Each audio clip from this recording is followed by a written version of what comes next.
Hello friends. তো আজকে একটা আবার নতুন ভিডিও নিয়ে আসলাম। ভিডিওটা হচ্ছে যে আমরা লাড্ডু কাটায় আসলে কিভাবে এই পপ আপটা ব্যবহার করতে পারি তার একটা আইডিয়া। তো এই ধরনের পপ আপ আমরা অনেকেই দেখেছি যে এই পপ আপটা ইউজ করা হয় সাধারণত যেখানে প্রচুর ময়লা, ঘাস, লতাপাতা এবং পলি থাকে পানির তলে। তো সেই ক্ষেত্রে এই ধরনের পপ আপগুলো ইউজ করা হয়। কিন্তু লাড্ডু কাটায় আমরা কিভাবে এই পপ আপটা ব্যবহার করতে পারি সেটা নিয়ে আজকে ভিডিও। তো এখানে আমি একটা লাড্ডু কাটা নিয়েছি 6 কাটার, আর এর সাথে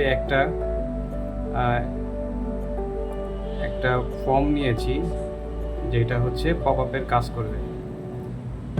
এই ককশিটের এই ফর্মটা আমি প্রথমে হচ্ছে এই লাড্ডু কাটার এই পিছন সাইডটায় সেট করে দেব ঠিক এইভাবে। তো এটার জন্য একটা বোতাম নিয়েছি, এই বোতামটা এখানে সেট হবে। ঠিক আছে, আমরা আস্তে আস্তে সেট করি।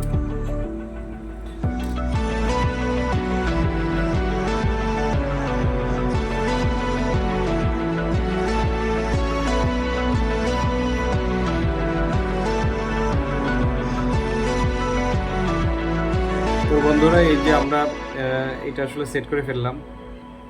সো লাড্ডু কাটার এই পিছন দিকে এই ককশিটটার যে অংশটা এটা সেট করলাম। তো এখন হচ্ছে এটা আমরা আসলে টেস্ট করে দেখব যে এটার কার্যকারিতা কী। তো আগেই বলেছি যে এইটা বেসিক্যালি যে সকল পুকুরের নিচে প্রচুর পলি থাকে, ময়লা থাকে, তো ওই সব জায়গায় হচ্ছে লাড্ডু কাজ করতে চায় না। তো এটা যেটা করবে সেটা হচ্ছে লাড্ডুটা নিচ থেকে ফাটার পরে এটা হালকা একটু উপরে এইভাবে পপ আপের মতো ভেসে থাকবে। তো যার ফলে যখন কাতলা মাছ এখান থেকে আসবে, সো এটা ইজিলি তার মুখে আটকে যাবে। তো এইটা আমরা এখন একটু পরীক্ষা করে দেখব যে এটা আসলে কীভাবে কাজ করে। চলুন দেখি। তো আমি হচ্ছে এই লাড্ডু কাটা দিয়ে একটা লাড্ডু বানিয়ে নিয়েছি, আর আমার সামনে আছে একটা অ্যাকোরিয়াম। তো আমি এখন এই অ্যাকোরিয়ামটায় এই লাড্ডুটা ফেলবো, দেখি আসলে এটা কীভাবে কাজ করে।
তো আপনারা দেখতে পারলেন যে লাড্ডুটা ফাটার পরে কিভাবে এটা উপরে উঠে আসলো।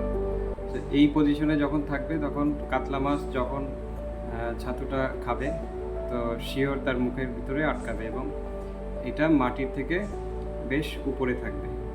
তো এই ছিল আজকে আমার ভিডিও।